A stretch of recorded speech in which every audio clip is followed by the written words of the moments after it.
From the central coast of New South Wales, Australia, it's the #1 podcast for the X-Men animated series. This is Generation X-Men with Bender and Brooksy. Welcome to the program. Thanks, Steve. This is Generation X-Men. I'm Bender, and with me as always is Brooksy. Hey, hey. Like the name suggests, we are Generation X-Men, and you are too. If you're new to this, what we'll be doing is going through all 5 seasons of X-Men the animated series, 1 episode at a time, giving you our thoughts, X-quiz, tally time, and most importantly, having a laugh as well. Now, how do you follow up one of the greatest, most action-packed, funny, badass episodes of X-Men the animated series ever?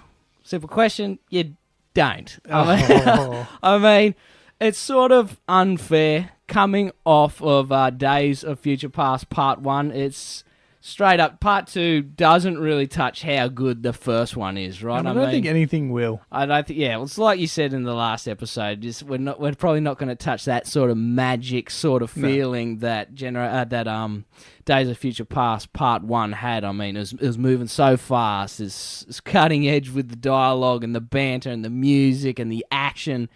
And this one, I mean, the music was sparse. No Bishop theme song. I mean, it was just popping up in the background now and again. It didn't really have any sort of hero Bishop moments. I mean, the inclusion of the Three Stooges, Avalanche, Pyro, and the Blob. The dialogue reverted back to being sort of quippy, sort of falling back onto the old format of the early episodes. This one sort of felt like a step back for me. I mean, Days of Future Past Part 1, I thought it was moving forward with the pace and tone set by Julia Leewald's script from Part 1, and this one just felt like we're regressing back a bit, we're falling back. I mean, Days of Future Past Part 1 sort of felt like we were going into like, okay, this is ramping up, this is new territory, we're going to start building to something great here, but then, I don't know, something happened with this one, maybe new writers or something, where it sort of fell back to the old format. But anyway, before we break it down, it's time for some X-quiz. Pop quiz, Hotshot. Pop quiz! Pop quiz, asshole. Time for a surprise quiz? Won't be a pop quiz on Wednesday. There's a pop quiz. Pop quiz. All right, not counting cameos, which I won't ask about. I've got 2 killer questions for you. One's a multiple choice to shake things up for you, because I just felt like throwing in a multiple choice. Why not? Yeah. How many you got? I got 4. Got 4? Oh, okay. So, yeah, doing much better than me. So, first question. How fast is Rogue going at the start of the episode? I'll say she's going pretty fast. The top's down. She loves to be a speed demon. I wasn't paying attention to that. I was just, it was that over that POV shot of her driving. I'll just have a stab, say she was going 60 miles per hour. Incorrect. It was actually 40 miles per hour. Oh, that's pretty subdued, isn't it? Do you know how many Ks that is? No, I don't. Is it 80? 64. That's nothing speed. 64 Ks an hour? Yes. That's not wild enough. Around the windy roads, Gambit wasn't happy. He's not happy going 64 Ks. No. Oh, what a skirt. Your girl's dress. Okay, how many, during the flash forward sequence when Bishop is explaining the takeover, how many Sentinels are seen assaulting Congress and the tanks are fighting them off? Ooh. Mm-hmm. I can remember that there was 2 that lifted up the roof. Yeah. And then there was the one that trod on the emblem. Mm-hmm.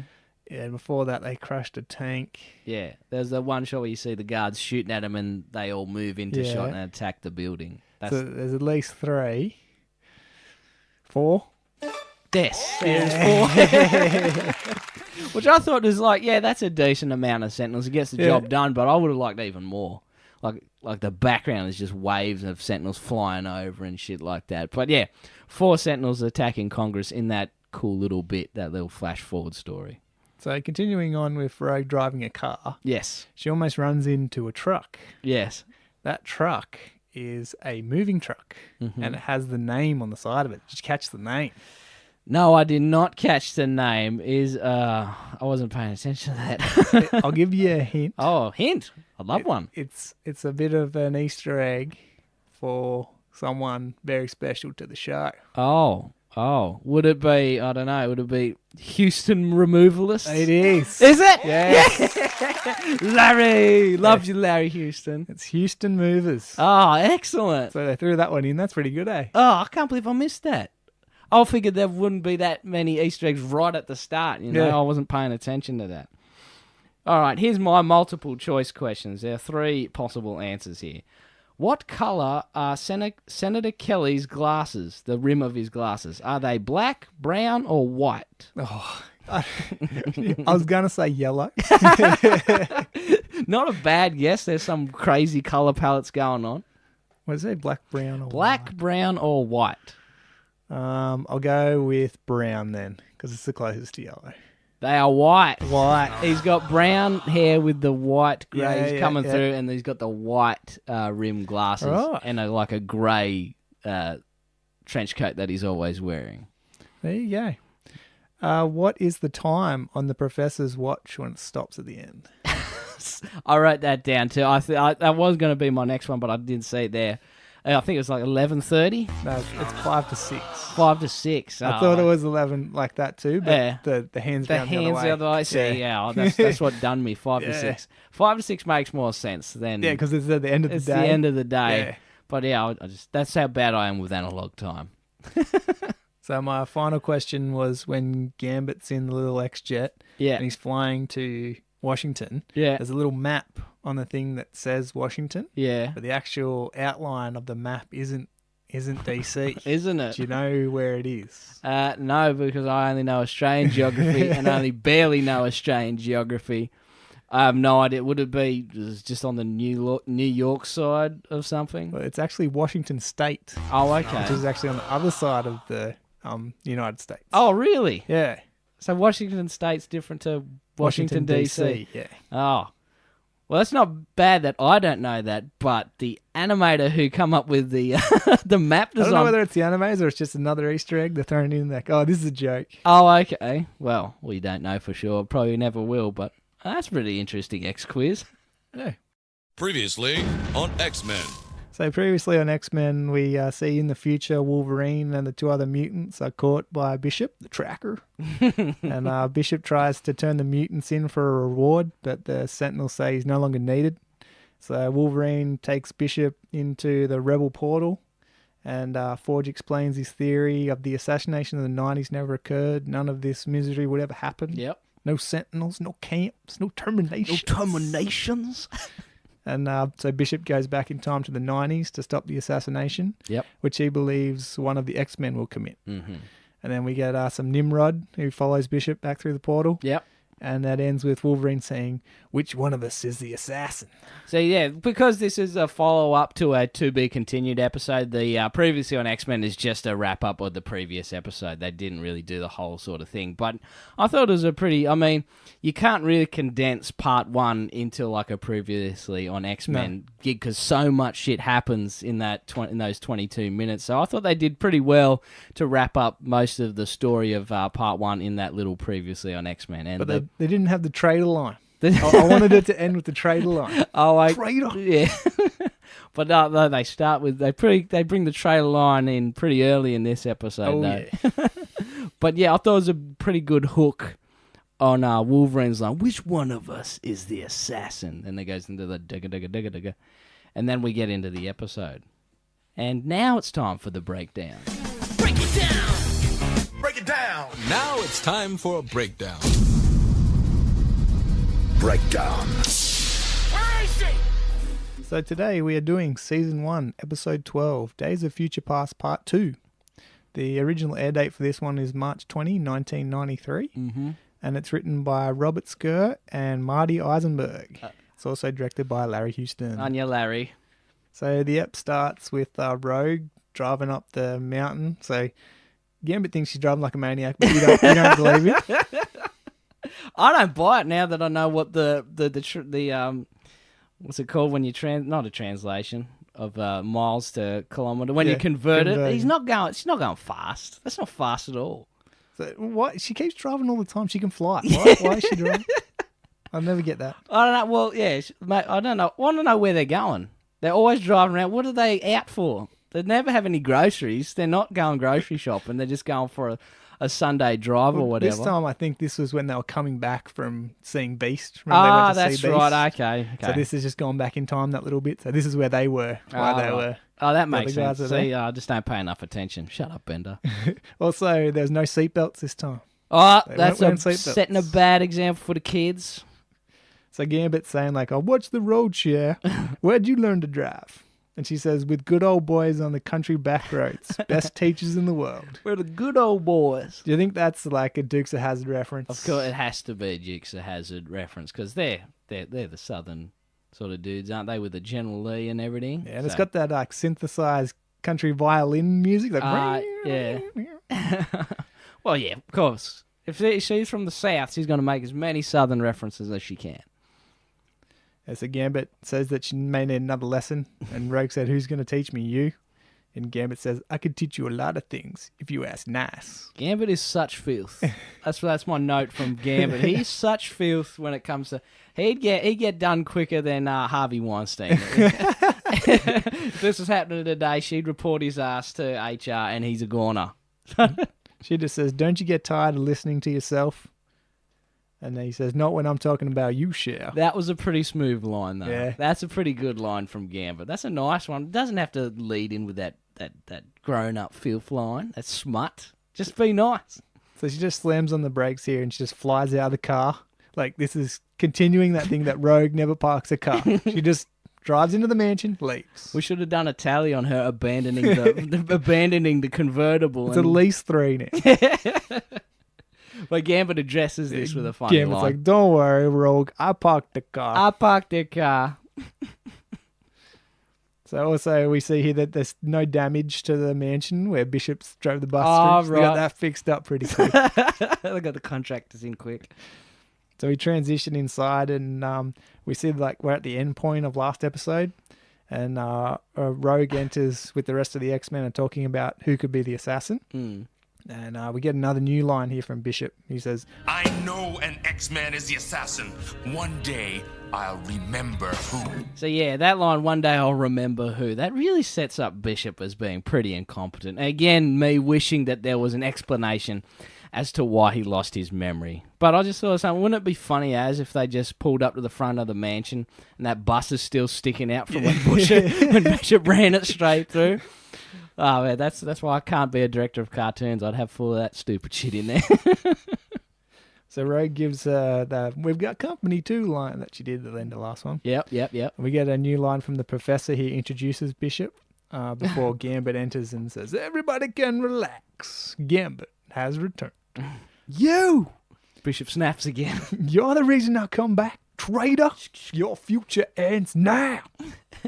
And a blast straight into the camera. That same front on Bishop shooting into the camera. Yeah. Then we go to the ad break, come back from the ad break, exactly the same shot. Yeah. So we get him shooting into the camera so many times these 2 episodes. But yeah, Rogue dives in and takes She the does. bullet for Gambit. Yeah. But yeah, she's still only stunned by it. And then Jean says, "Stop this," and lifts the gun from Bishop with her powers. Mm-hmm.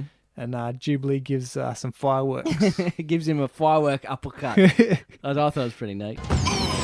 Gambit's one of us, you tattooed freak.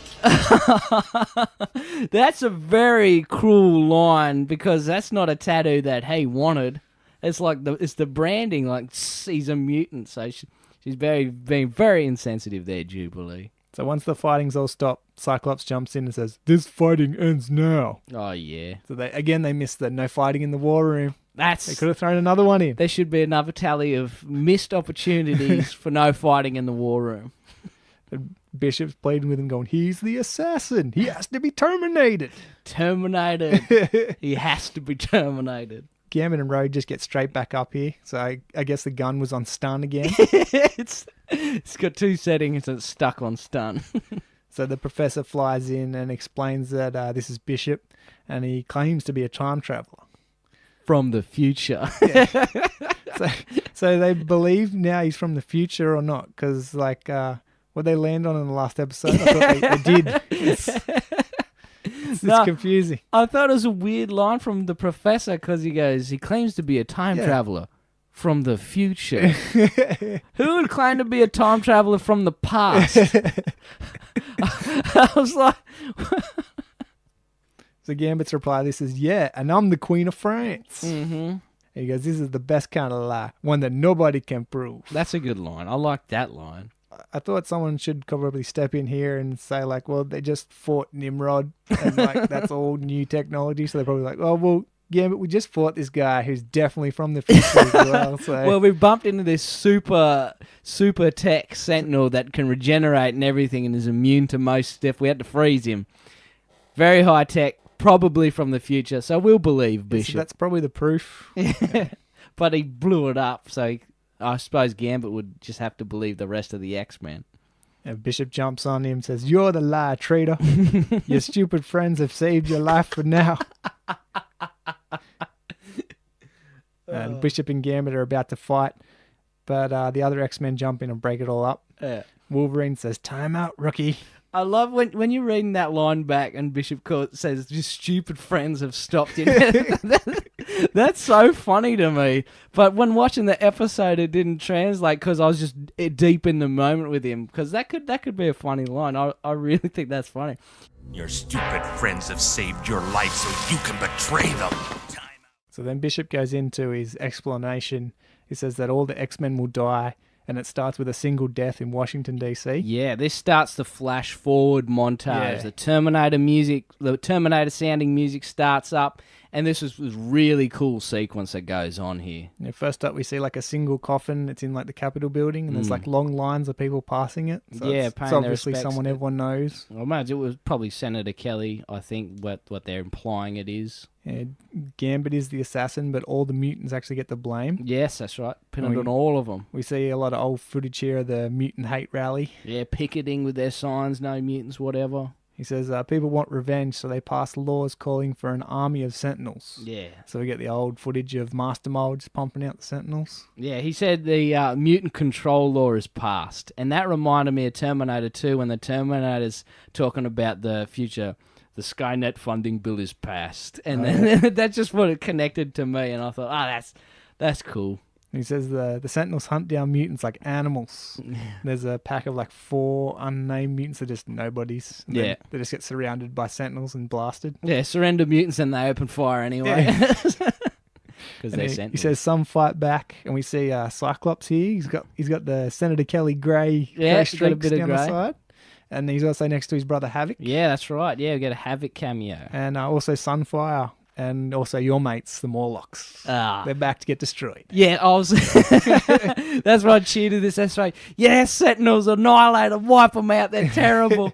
But Sunfire come back. I'm glad they kept him without the Asian accent. I'm glad he didn't say anything in this when it's going to be a potential game of is it racist? But yeah, best vision there when the Morlocks are getting hunted down. And you just see the Sentinel put his hand right up to camera, ka-ching, and wipes them out. Yeah, he continues that the Sentinels herd up the surviving mutants into detention camps. And then this is where we see the guards' sunglasses and the reflection. And we get like an old Jean, an old Cyclops, and an old Beast. Yeah. They've all got the Senator Kelly stripes. Yeah. Beast would be funny to see get old because he's all overall fur would get like lighter and shades of silver through it. That'd be neat. We also get another shot here of that X-Men gravesite again. The tombstones. I think it's funny that the Sentinels or the mutant control actors or whatever would put their code names on the graves instead of their full names. What I thought, it's just a neat little thing. I don't know why there'd be graves there anyway. Like the Sentinels aren't going to be digging graves. Yeah, It's it's probably like mass graves or something. You think they'd incinerate them or something like that? I thought that they might just put the tombstones there just to scare people. They're like, oh, you remember Cyclops? Yeah, he's dead. Okay. So that's just a warning. Yeah, for, so it's that's like pretty cruel. Yeah, it's like, that's the name that they remember is Cyclops. Ah, Storm, yeah, all that sort of thing. Yeah, these are your heroes. Oh, these are the villains. The people in that their stood eyes. up to us. They're dead. That's what happened. So even Jubilee, the kid, we wiped her out first. She got first. She got it the worst. So dark. He says the people who control the Sentinels don't stop at mutants, and they eventually take over the world. And they show the Sentinels are taking out like the army before they show up in Washington D.C., what you were saying before. They take the roof off like the Oval Office with the president inside. Yeah.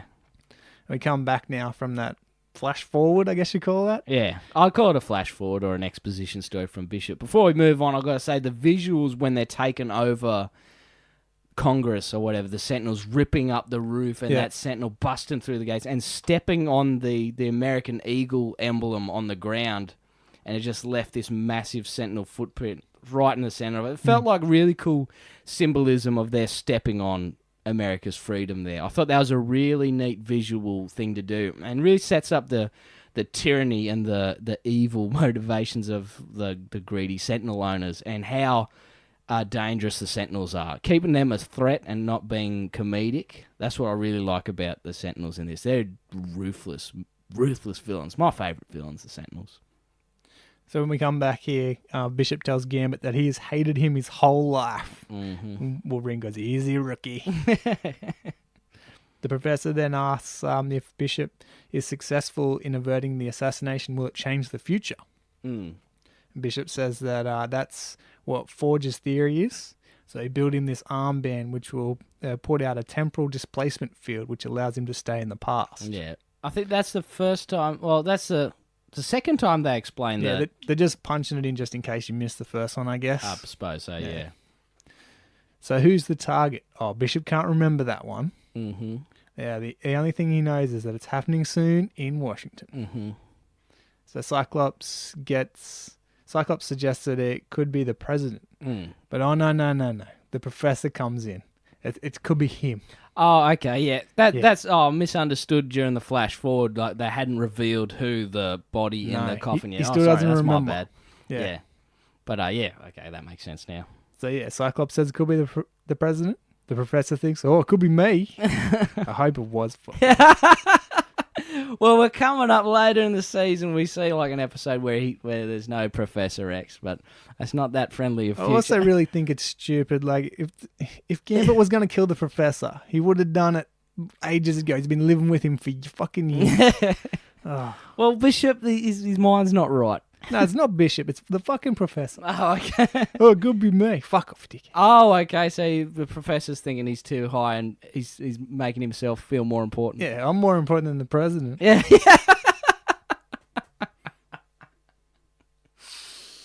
Oh, yeah. Gambit can't believe that the others are taking Bishop's side and asks, what do we know about him? And Wolverine says, only a little bit more than we know about you. That's right. You've never been straight with us. Yeah, but it's also tough words come from the guy who they know nothing about as well. Like, who's very emotionally unstable Wolverine. But I think Steve brought this up with the X-Men in terms of their uniform. I can't remember if I said this in the last episode or not. Gambit's the only one that hasn't adapted the X logo into his uniform. He doesn't have any, doesn't have the communicator with the X on it, doesn't have an X belt buckle. He's still got that outsider vibe to him. So I thought it was a pretty clever thing to make people think that Gambit could have been a traitor. Just visually, he looks so different to the rest of the X-Men. I think blue and yellow are prime colours in what most of the X-Men wear and what they're about, a bit of red. And Gambit's just got that weird pink unitard, that head sock, and the brown trench coat. So he's the one who's looking like the most outsider there. Even though Wolverine could be an outsider, but he sort of adopted the look. So I thought that was a pretty neat thing. So Gambit then decides that the way to clear his name is to murder Bishop. I love how you bring this logic that I keep missing. I'll prove myself wrong. Let's kill Bishop. So then Wolverine has a claw draw here. All and right. It says, you do, and we'll know that he's telling the truth. So Storm interjects here and says that she knows him better than anyone. And then this is where she gives Rogue that little look. You pointed out that Rogue and Storm have a shared look. Yeah. And then Storm, was it Rogue who looks away, sort of hurt or blemished? That's what I think. It looks like there's a strong implication that Gambit and Rogue could have been doing. Gambit and Storm might have had a bit of a history there. Oh, yeah, they banged. They banged for sure. That was what I was talking about. That you get these little 2-second things all the time, and if you're not looking properly, you don't get it. Yeah, these little animation things. I don't see them. When I only saw that because you pointed it out to me tonight. But yeah, it's like, why else would that be there if there's not like an underlying meaning to it? Which I thought was pretty neat. So I'm gonna have to really try and open my eyes and see these things. Get my eyes off the laptop and just watch the episode. So Gambit says, don't nobody trust Gambit? And he looks around and even Rogue puts a head down. And he says, then Gambit don't need nobody. So and he leaves. We don't trust anybody who speaks in third person all the time. So Gambit then heads for the jet hangar. Yes. And Bishop and Wolverine follow him. He says, Going somewhere? Traitor? Yeah, Bishop won't let it lie. He's really driving won't let Gambit forget that he's the traitor. And that's what's so funny about that line. Going somewhere, traitor, and he points at him as well. It's like really putting it in his face to instigate start up a fight. so Gambit says that he's heading to Washington. He even admits it. That's right. Bishop's like, oh, he's admitted it. He's got to kill him. All Gambit has to do here is just stay at home. They go, Gambit, you can't go anywhere. Okay, fine. Just sit down and do nothing. Like, I don't know what's so hard for poor Gambit. Like, Well, he's just trying to prove himself. I don't think anyone that has the power to do it. He's very proud sort of mutant. I don't think he'd want to be framed or accused of anything he's not. he tells them that he's going to go and stop the assassination. And at this point, all the team comes in and says that he can't go anywhere. Yeah. So Gambit, the professor says that Bishop and Gambit have to stay behind. And Bishop says that only one of us may be breathing when they come back. And then Gambit says, but which one? Yeah. As at this point, I should mention the dialogue's very sort of quippy at the moment. They're trying to one-up each other. One line is leading to a rebuttal line that has the same sort of tone in it, but it's just like he says something, and then the other guy says something. He says something, and then the other guy says something to sort of one-up each other. So it's sort of getting into that sort of pissing contest with the dialogue like the earlier episodes were. But carry on. So then Wolverine takes it upon himself to stay behind with the two and babysit. I'm here to babysit. And then we get the cool rev-up music theme again. Yeah, get a little rev-up music when the jet flies out of the cliffhanger. Very similar scenes of the jet taking off out of the cliffhanger. Yeah, How many different angles can you get of a jet engines going off and flying out of the hangar? So now we see Gambit, Bishop, and Wolverine are playing cards. And Bishop says, you should know better than to play with an assassin. He's just forever prodding him. And then Gambit says, shut up, fool, and throws the card straight at him. But Bishop takes it and implies, my mutant power lets me absorb blah, blah, blah, and send it right back. And then he blasts him because his powers were pretty vague as to what his mutant powers is. He shoots people, but then sometimes he blasts it out of his hands. And this is the first time we get an explanation, right? Yeah, Wolverine says, I think he's getting ready to rage you. That was pretty funny. That's my mutant power. And then Wolverine has a claw draw. And he says, how would you like to try absorbing these?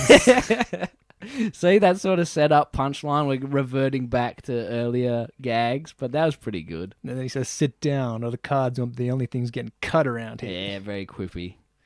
So then we cut to Washington, D.C., where Storm is on top of the Washington Monument. and Rogue and Jubilee have set up under a tree. Jubilee's fallen straight asleep. She's the worst. But yeah, I was like, Storm's got a vantage point. Yeah, it's a bit hard to get to, but you see a fair bit. But Rogue and Jubilee under a fucking tree. It's like, where you guys set up? Oh, just over that in the park. Yeah, in the shady spot. And Jubilee's gone out. Yeah, Jubilee's asleep, and she's like, dream must be a Gambit. And she's like, no, stop. It can't be true. Yeah, Gambit. No. That's like, they all have stupid dreams and talk out loud in their dreams. And this is when we see Blob, or what did you call them? The Three Amigos? The Third Stooge. I call them the Three Stooges. Nice sunrise. Bah. And we see Blob looking out a window. Yeah. And inside it's Pyro, Avalanche, and then the voice of Mystique. Yeah. Pyro mentions it's a stiffened day for an assassination.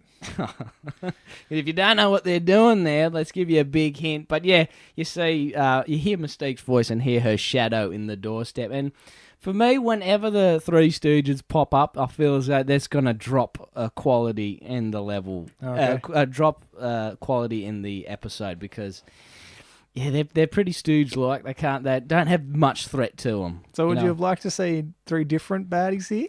Well, maybe not so much three different baddies, but if it was more mysterious, like an assassin sneaking around in the unseen, if it was what's implied that it's a Mystique shapeshifter, it would have been more scary if it was just one person, but then you would have limited all the action between the other X-Men. But yeah, maybe three New Mutants would have been fun, but yeah, they're stooges. This is the first time we see Blob in action, though, so that was pretty neat. So we it's not. The second time we see Blob, because he was in Slave Island. That's right. We transition back to the rec room here via the TV. Yep. What's on. And the senator and the subcommittee of mutant affairs is on. And Gambit seems to be watching the TV on like a bunch of arcade games. Yeah, he's watching it through the arcade machine, which I thought, that's a bit far-fetched, but maybe they've got pretty high-tech arcade machines in their gaming room they can flick over the news, because they had like 6 of them lined up there, so they're decked out. Well, they need 6 because Jubilee keeps destroying them every time. You know how much that thing costs? Yeah, a quarter. So Wolverine calls him back over to the table to play cards and mentions no more wild card games. Yeah. I like how Gambit is still always really good at cards. That's his big gimmick, because I think Bishop says something. I still think he's cheating. Yeah. So Gambit charges a card and he leaves it over there on one of the arcade machines. Mutes the telly for some reason. Yeah. And then he charges another card, puts it in the playing deck, gives it to Bishop. Yeah, Bishop says, I still think he's cheating, so Gambit gives him the deck, so maybe you better deal or something. Yeah, and but then bang, sabotages him. Then Gambit darts out of the room, the 2 fellas chase after him, and then the arcade card blows up as well and knocks them to the side. I wrote down here, that was a pretty clever trap. Yeah. I like that one. The first one's to distract them, and for him to bail out of there, and then the second one, that's to put him down to give himself even more time, which I thought was a really clever move from Gambit. So Bishop says, "Do you believe me now, smart guy?" And Wolverine, who already has his claws drawn again, he says, "Shut up, rookie." And he sniffs around to follow Gambit.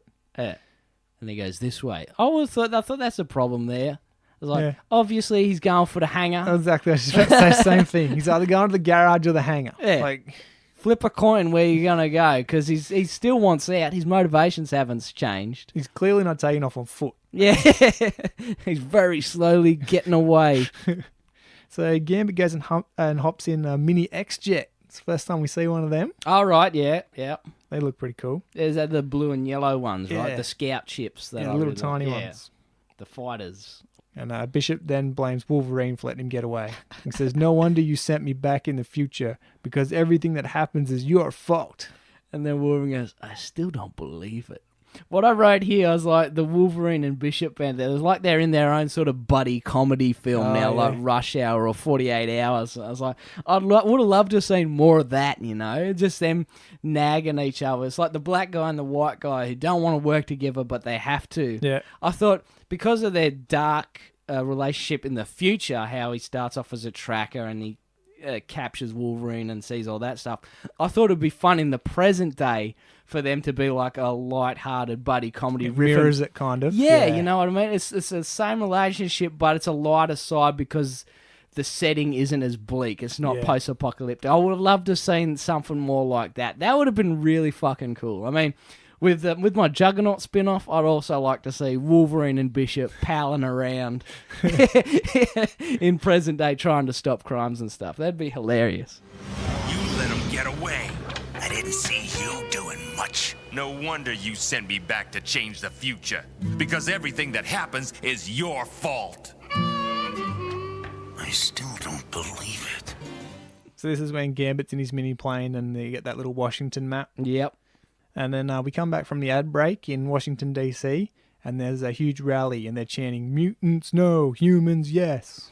And within the group, we see Pyro. He's in a jacket, and Avalanche, and Blob has got a Hawaiian shirt on. Yeah, I really like Blob in his civvies. He's got this really big Hawaiian shirt on, a quadruple XL or whatever. Oh, yeah. And even the buttons are still too tight. It's still too tight because the buttons are hanging on for dear life. Like, ah!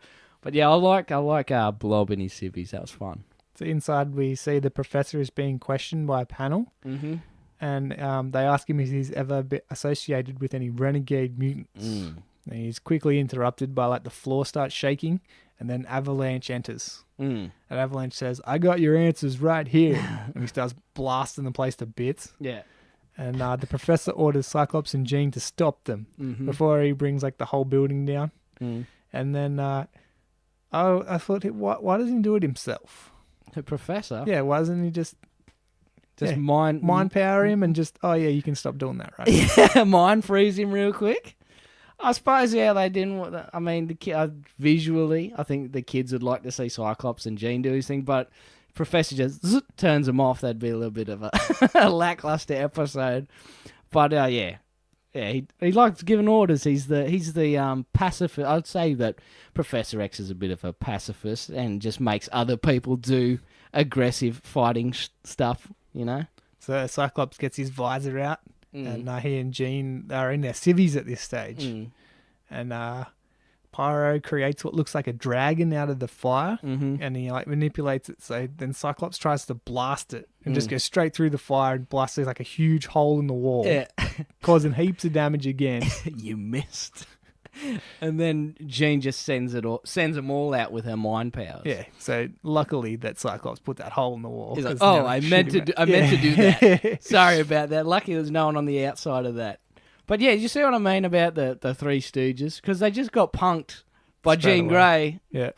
At this point in the series, one of the weakest X-Men, because she always seems to have trouble with her powers doing stuff. But yeah. I would have thought that his visor would have got confiscated by the metal detector when he got... Maybe it's plastic. Oh, maybe it's plastic. Oh, well, these are just prescription glasses. So the Professor uses his psychic ability now to call all the X-Men to the Capitol at once. Mm-hmm. And yeah, this is like, so does Jubilee hear this when she's asleep, or you don't hear it when he's asleep, or what? Oh, yeah, what do you reckon? Yeah, I don't know. He just probably, Jubilee's asleep, I won't wake her up. I mean... Also, do you reckon Wolverine heard this, or? Oh, I don't know. They only did the dissolves of Storm and Rogue, so maybe it's like a short distance telepathy. Yeah. I don't know. Something to think about. It's a bit wishy-washy, but I don't think it happened. But I think if they would reply, they'd use their communicators. But Professor X doesn't have a communicator, so well, maybe he probably doesn't need one because he can just use this you just keep it turned on and hear what they're thinking. No. So, yeah, Rogue decides that she's not going to wake the sleeping Jubilee, and she just takes off. Yeah, she just tucks Jubilee in with her yellow trench coat. She just folds it over her legs and stuff. That's the one little animation thing I noticed, but it's quite irrelevant. So Pyro and Avalanche run out the front, straight through all those protesters we were talking about before. Yeah. And they're pursued by Cyclops and Jean, who are now in their X-Men suits. And we see Cyclops taking, we saw Cyclops, he's taking off his coat inside. Yeah. And you sort of saw it underneath. So it's like, it was underneath. Dress in layers. Yeah. So Gambit lands his jet down in Washington. And then when the wings started to fold in and that, and the wheels started to come out. Yep. I definitely thought he was going to start driving that thing. I'm like, because it looks like a Formula One sort of car. Yeah. And I'm like, oh man, now he's going to be driving around Washington. I go, there's the bastard.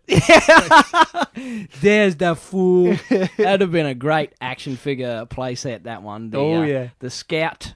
The Scout jet that turns into Formula One speed car with Gambit. That'd have been a good toy, that one. So you're a thinking man, Brooks. If you're working for, what is it, Mattel or Toy Biz, you said, let's get the jet and turn it into a car. It felt like the DeLorean in Back to the Future with the folding in wheels that I saw. I thought, oh yeah, that's pretty cool. So Gambit jumps out and he does this cool little jump onto the fence. Then he leaps over onto a branch, swings in the window. And the chase scene has now entered the park where Jubilee is asleep and she's awoken by Pyro and Cyclops shooting at each other. Yeah. And she's like, hey, what's going on? And she just joins in the chase, like a Benny Hill thing. Yeah. So Pyro and Avalanche run past a big rock and we can see that Blob's head's peeking out from behind it. Yeah. And as they run past, Blob jumps out. And then Cyclops runs straight into him and knocks him on his ass. Straight into his gut. You know what happens. No, not the gut. Yes, gut. What's your hurry, Four Eyes? And I said, shouldn't it be three eyes? I thought it would be one eye. So Blob continues to laugh. And then Rogue flies in. He goes, you're going to be laughing at the other side of your face. Your chubby face. And she punches Blob straight in the guts. And it gets stuck, right? Yeah, but her arm gets stuck straight in there. And I was comparing it to the Simpsons episode when Smithers punches Homer in the stomach and he gets his arm stuck and Homer just starts slapping his forehead. That would be cool if Blob did something like that. So Bob does this little twist and he flicks Rogue through into the air. And then Storm decides that she has to jump up and catch her. Yeah. Like, Rogue can fly, and if she falls on something, it's not going to hurt her. So, Well, she was headed straight for the Washington Monument, I think. I think maybe Storm was thinking about collateral damage okay. for once. For once. So then Pyro decides he's going to create more of those like demon-faced fire monster things that he can do. And then they start chasing the girls up in the air while Avalanche blasts some water out of the reflecting pool into Cyclops, Jean, and Jubilee. Yeah, trips them up with a bit of water. Oh no, they get wet. Oh, now my boots are wet. So Storm just sort of blows the fire away.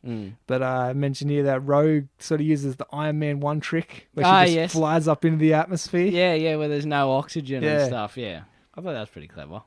I think as a kid we were just sort of learning about how different the atmosphere, you get to a certain point when there's no oxygen up there and fire requires oxygen to sort of burn. So that was as a kid I got it. I was like, oh, that's why it went away, because there's no oxygen up there.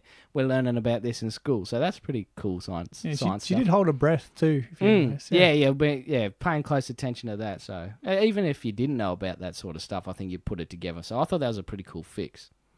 Also in the background here, you see another one of the mini X-Jets land. Yes, That's where Wolverine and them come from. That was really cool. Like, you see the action happening in the foreground, the deep background, the mini jet lands. I thought that was really neat. Watching that tonight. So the Blob says he's going to flatten these X-Clowns by sitting on them. And Jubilee thinks that's gross, and she blasts gross. Blob, who just makes him burp. Goodness, was that me? He's such filth.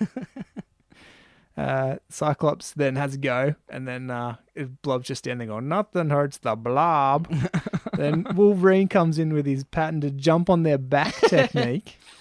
Hey, got him to the show. Let's not change the format, the formula. And then he uses your line here. Okay, round boy. Let's dance. Hey, get up! I like that line because Round Boy seems like it's a pretty cruel nickname for someone who's fat, but it's not something like obviously offensive to a fat person. You have to put the working in to get it, like Round Boy just describing his shape rather than out and out calling him, okay, fat, so let's dance or something PG equivalent. So he knocks him into the reflection pool here and yells to Storm to ice it up with her old favourite, the Arctic Wind. Arctic winds, that's what beats the big bads that can't be beaten by blowing up. You just freeze their asses. And then Wolverine just has a claw draw here that says, let's make an igloo. Jesus. He's getting... He needs to murder someone. He needs to murder something. He's got a lot of murder in his system he needs to get out. So then Cyclops comes over and asks, what is Wolverine doing here? And where was Bishop? And Gambit. And then we hear the Eat Plasma Renegade. He calls him a renegade. That's a great name to call somebody. And Pyro just goes scooting across the frozen lake. Ah! See what I mean? Three Stooges, they're not a threat. Pyro's a joke, man. Eat plasma, renegade. Pyro gives him another one here. He goes, give it to him straight up, Avalanche. I give it to him straight up. So he starts shaking the whole ground before he sort of concentrates his beam straight onto Bishop. And he just absorbs it all and just blasts it straight back at him.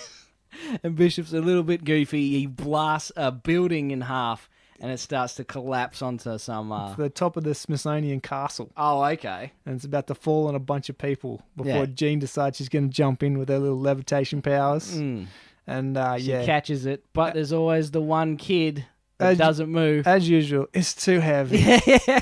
She can't do too much with it because she'll pass out, remember? So then Rogue has to fly in and catch it before Wolverine can jump in and grab the kid, get out of the way. And then the building collapses on Rogue, did it? Or did she that's right. And then she blasts out of the top of it. Yeah. That was a cool scene. That's a cool scene, but it just reminds me of the first Spider-Man when the kid's just standing there waiting for something to fall on him. Spider-Man, get out of the way, kid! And then Spider-Man dips in and catches the kid rather than jumping in and catching the building. I thought, Rogue's pretty fast. Surely she would have grabbed the kid and just avoided the building. But they always have that when they have to test the strength and just catch the building. It's just a bit more suspenseful. But I swear they do that all the fucking time. So your mates Pyro and Avalanche are here, and they're like, hey, who fights and runs away? He says, just shut up and run. So they're gone. So the little gaggy, little bit Three Stooges. Yeah, they're Stooges, mate. Stooge. Wolverine says, this kid's crying. Do something. Gives her Jubilee. I was thinking, yeah, Jubilee. Do something. Do something. Do anything. So then he says, where's Bishop? So Cyclops asks Rogue, who replies, I could spit on him if I wasn't a lady. Looks like he's running for Congress. that's a cool line, that one. That's pretty clever, but she's floating up, so and he just sort of ran straight underneath her. Yeah, so Rogue then follows Bishop into the doorway and into like a hallway. Mm. And Bishop goes and ducks into one of the doors. And then we see this blue-haired woman, and she's like an aide to Senator Kelly. Yes, yeah, the blue-haired woman. Yeah, she takes him into a room to be safe. But blonce he opens the door, the same blue-haired woman is inside, and she's like bound and gagged and blindfolded. And then the fake aide morphs into Gambit. Mm. And then he says in the Gambit voice, you're about to make history, mon ami. Yeah. All we need is a witness. And then she takes off the blue-haired woman. One dream of sacrificing the blue-haired woman. So Gambit's about to shoot the senator, and he's going to use the woman as the witness. And he tells them, this is what happens when you go against mutants, especially Gambit and the X-Men. Yeah, really setting up the scene to blame the X-Men. And then the real Gambit comes open through the door. That's a cool bit. Hey! Surprised to see me? I know I am. That was a cool bit. I really like that bit because you get Gambit's sarcasm in there. Plus, he's also pretty badass when he brings the card up, charge. He's ready to fight and to have that cool wide shot when it starts on fake Gambit and then pans over to real Gambit. I thought that was neat. That was pretty neat. So the fake Gambit then shoots at the real Gambit. So he dives out of the way, throws the card at him. Yeah, that was cool, and knocks the gun out of fake Gambit's hand. I thought that was cool. I thought he ducks out of the way, lands, and then throws the card. I thought it would be neat if he just did it all in one motion. It would have been pretty cool, pretty smooth. But yeah, it's just a little nitpick thing about the action there. But that was a really neat scene. So then Bishop enters with his trademark music, and he's like, traitor! Yeah, I think at this point, real Gambit gets the upper hand on fake Gambit. Yep. And he goes to charge a card. Yeah. So then Bishop shoots him. Yeah. And then Rogue hears this and comes in from the different room. Yeah. And as Bishop comes further into the room, he notices that there's two Gambits. It's all right, Senator. It's over. Two of you. And then the fake Gambit says that he's the real one and points to him and says he's the imposter to the real one. He's a shapeshifter. So Bishop decides that he should take them both out. And just when he's about to aim and shoot, like again into the camera. Yeah. And then Rogue comes flying in, takes the gun off Bishop, and then she rips his Apple Watch off. And she crushes it, which forces him to disappear back into the future time. Takes him back to the future. Yeah. But yeah, before he wipes them out, I think he says something like, Maybe. Better take you both out just to be sure.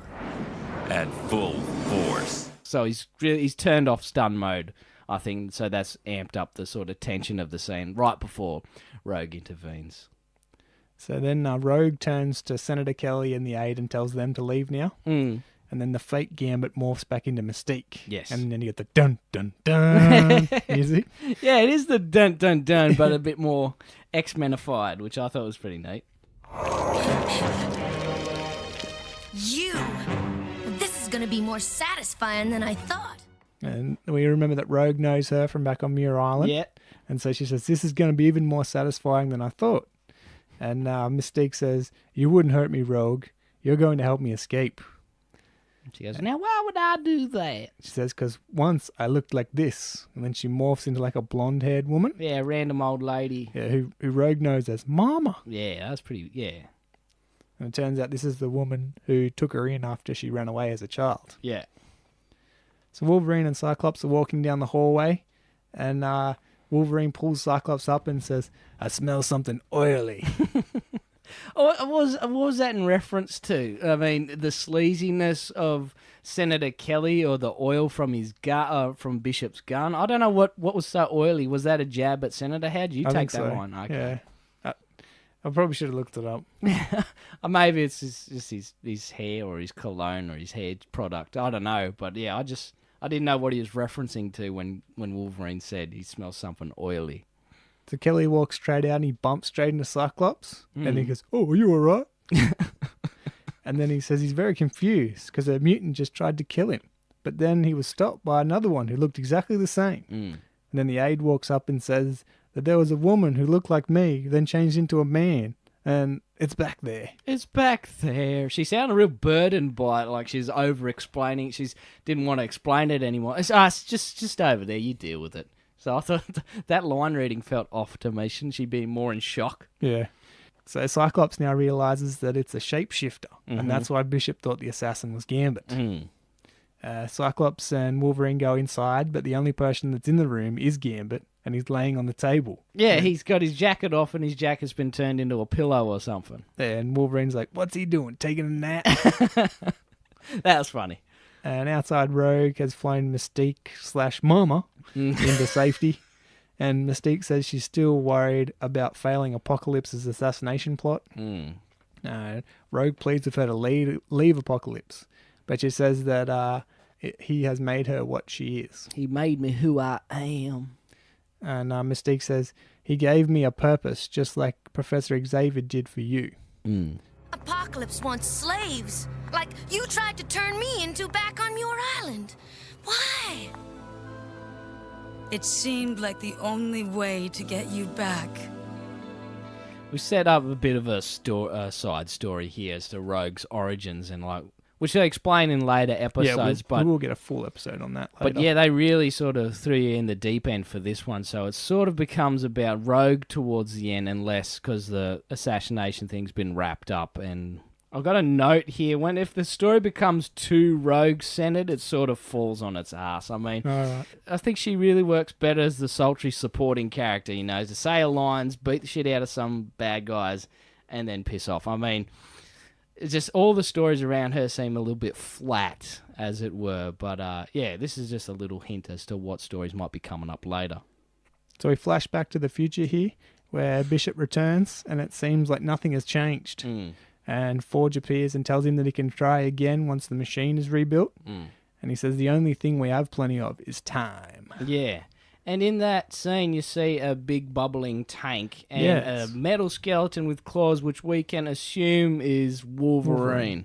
It looks more like an android rather than adamantium-covered bones. But as a kid, I was thinking, oh man, didn't old Wolverine make it? I mean, that's not cool. Surely he would have survived still. And how's Forge surviving this onslaught and Wolverine not? So I'm a little bit bummed about that. It didn't make much sense either. Like, there's two of those glass bubbling things, and there's one with a skeleton. Like, what do they need the skeleton for? It didn't really make much sense to me. Yeah, I think it's just to say, to establish the future, that when in this future timeline, there's just Bishop and Forge hanging out. And rather than have Wolverine there complicating things up, I think they would have just said, oh, we'll just kill him off and put his skeleton in a tank. Because if we just wasn't there, people would ask, where's future Wolverine? Yeah. I think it's just easy just to kill him off, which I thought was a bit, disservice the character a little bit. Wolverine is the ultimate survivor, I think.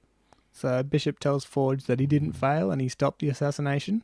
But Forge suggests that something else must have happened after he left to make the future still turn out the way it did. So we cut back to the present day here, and the Professor, Cyclops, and Jean are heading to meet Senator Kelly. Just before the end of the room, Jean says, "Wait, something's gone wrong." Then you hear the boo. And Cyclops runs over to the door and blasts it down. Like, he doesn't open the door. Couldn't kick it. No. Well, if you got laser beams, I'd use it to open everything. And inside the room is trashed, and Kelly is missing, and there's a massive hole in the wall. And Cyclops suggests that there must have been more mutants in the gang that they knew about. And Professor says, I don't believe this is the work of the same gang because my watch has stopped. And Cyclops says, oh, I don't understand. As usual, you got to spell it out for us Cyclops. He's not too smart. So the Professor drops his watch and then it sticks to the side of his hover chair. And he says, because it has been magnetized. Because it's been magnetized. See, of all the big hooks at the end, I remember that one the most do as a too. kid. I wrote Do that you, down. you do Yes. as well? Yes. Oh, it's crazy that why does that one remember? Yeah, it's very memorable for me. Yeah, that one sticks in my head as the biggest sort of to be continued moment because I think because I know who Magneto was, I know what magnetized is, but they're not spelling it out saying Magneto did this. And I think as a kid I perhaps missed the following episode until it was rerun. So that's why that hook is so memorable for me. It's funny that you remember it so much as well because it was a big moment. And I don't know why it was bigger than any of the other ones, but yeah, that was a real neat way of setting up that. Hey, Magneto's next. So yeah, that was the end of that episode. What did you think of this one, Brooksy? I didn't hate it as much as you did. Who said I hated it? I just said it wasn't as good as the last one. There's no hate here. Only hate for Captive Hearts. Yeah, I didn't. No, fine. It's all right. It's fine. It's 4 out of 10. I didn't mind it. I liked it. Yeah, it covered everything.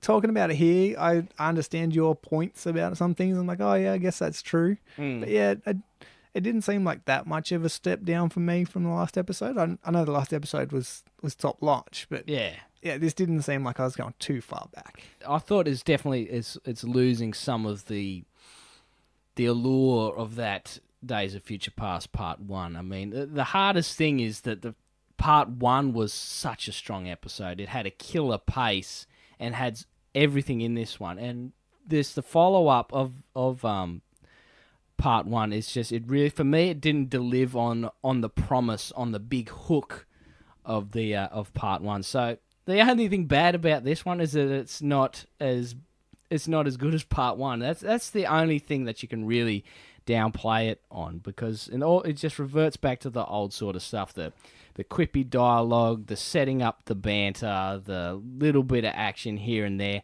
and it sort of split the story at the end. You know, it's all about who's the traitor, who's the bad guy here, what's going to happen, who's the target, and then towards the end it becomes a rogue story. What I like about Part 1, Days of Future Past, it was so much about getting to the past, figuring out it had like a one story with, it didn't have the sort of distraction with like a side story or a side quest or what's Rogue up to these days or what's Jubilee's side story. The streamline and efficient storytelling of Part 1 is what I really miss. And I had a look at it on IMDb about the highest rated episodes of X-Men the Animated Series, and we should go through that either now. I'll probably go through it later of ones that were rated the highest. And Days of Future Past is Part 1 is the highest rated one on IMDb. Oh, okay. Out of all of them, which was, I think, it was like, yeah, we're on the money. Our opinion matches the rest of them, but it's really neat to see that everyone thought Days of Future Past Part 1 was the shining star episode and the one that wasn't to be topped. So, overall, it's just what I said at the start. I mean, it was like a dip back in quality for me, reverting back to the old sort of stuff that we've seen before. And all the stuff that I loved in Part 1, you think they build on it, like more music, more badass, and more funny lines. And it's just the writing in this one just wasn't up to scratch for me following Julia Leewald's lead there. So a couple of things about this one. While Xavier suggests his death could be the assassination, it is true in the comic that him and Kelly both die, triggering the Days of Future Past. Oh, really? Oh, that's neat. It's also the first appearance of Havoc. His next one is in Cold Comfort in a couple of seasons. Seasons away. Mm-hmm. Okay. It's also the first appearance of the smaller X-Jets. Yep. The two of them.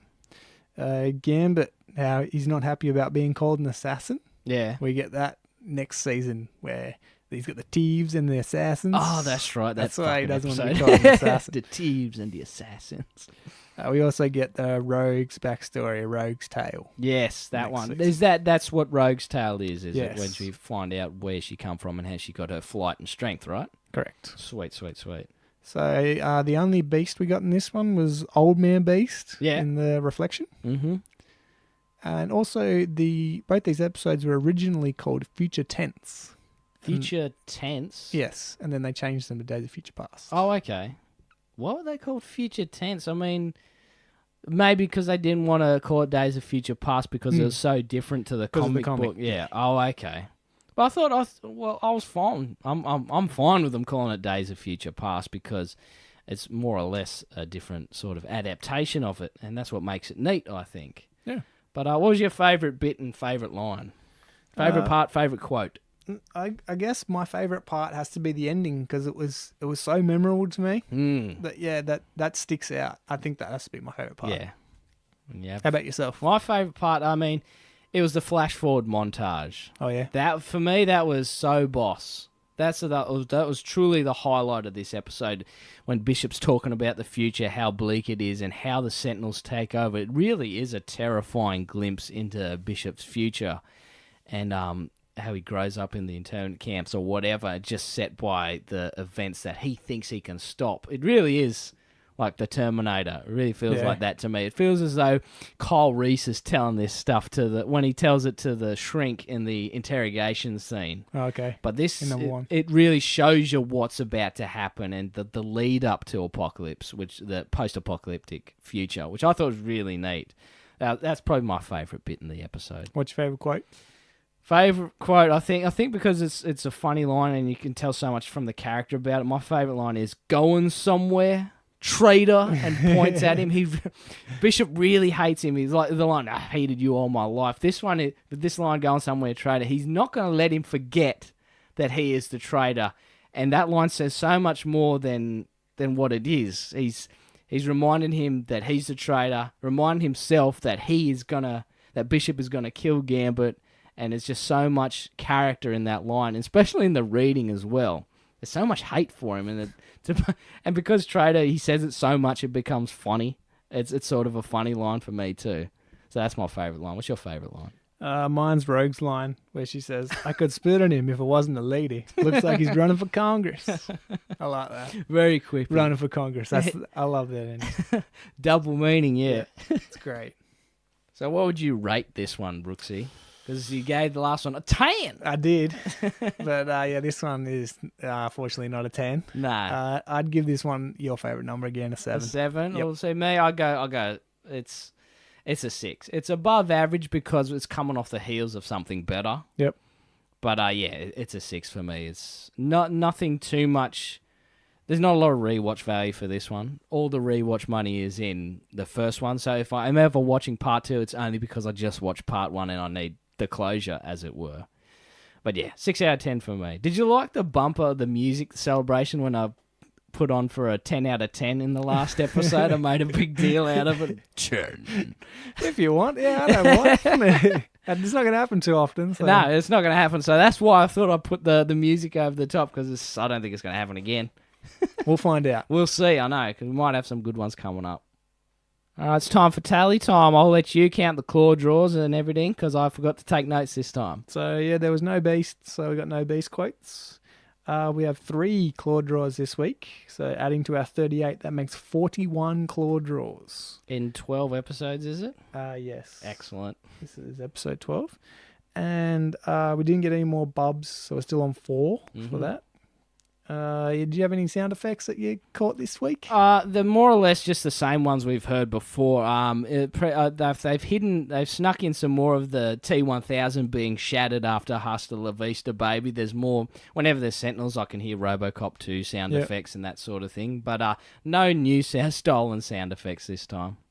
I got a shout out. Oh, it's time for shout-outs. Have you got a shout-out for us, Brooksy? I did. I was looking over iTunes and we got another review. Did we? We do. I didn't see that. Give me some. It says, "Here's one from a pro." Wow, I'm ready. So how do you want to pronounce that name? It's a iTunes account name. Sharkskin? Yeah. Sharkskin. So thanks to old mate here, we've got this one. "I love this podcast. Even when these guys are reviewing some of my least favourite episodes, they manage to still make me laugh about them. This is my favourite podcast to listen to during work. Thanks, guys, and keep up the good work." Oh, man, that warms my heart, man. What is his name? Sharkskin? Yep. Oh, good on you, Sharks. Kun. I'm glad you're enjoying the episode. Probably shouldn't be listening to it at work. Of course you should be. What if you're in a call center or something? He's probably just driving around. It's all good. All right, but yeah, man, that's great. I'm so happy that he got a laugh out of it because that's what I want to. That's your main aim. That's my aim into instilling into the episode, into the audience that we're listening to, that we're having a good time and reminding them of how good this series is and how funny it can potentially be. And, of course, our jokes and banter, too. I think we're pretty funny. All right, that's great. Love that. All right, it's time for the social media shout-outs. Rate and subscribe to us on iTunes and Podbean. You can also find us on Podcast Addict and Pocket Casters. If you're on iTunes, give us a star rating so we can have an average. I want to see how many stars we're worth. Like and share our page on Facebook at Generation X-Men. Share us to any X-Men fans who'd like to hear two Australians bang on about mutants for an hour. Follow us on Twitter and Instagram at GenXmenPod for some behind-the-scenes photos, videos, and Meme Monday. Or you can contact us via Facebook IM or by email, generationxmenpodcast@gmail.com. So what's up for us next week, Brooksy? Next week's the final episode of Season 1. We've got Season 1, Episode 13, The Final Decision. Final Decision, that's the big Sentinel wrap-up one, isn't it? Yeah, that's the one. Yeah, that's because Magneto's in it and everything. That's one that I watched a fair bit as well because I think at that time in my drawings I wanted to get a lot of Sentinels into my art, so I was like, oh, I'll just watch this episode over and over and over again. I think this is one that I'd rent from the video store a fair bit because, like I said earlier, after the big cliffhanger at the end of this current episode, I never saw the repeat one on TV, the following one on TV. Okay. So I had to go to the video store to rent Final Decision and watch it over and over again. Next week, we've got the Final Decision with Breakdown, Tally Time, and Claw Draw. Like the Terminator, we'll be back, and we look forward to your company then. Thanks for hosting, Brooksy. No worries, Bender. Take it easy, mate. Bye-bye. See ya.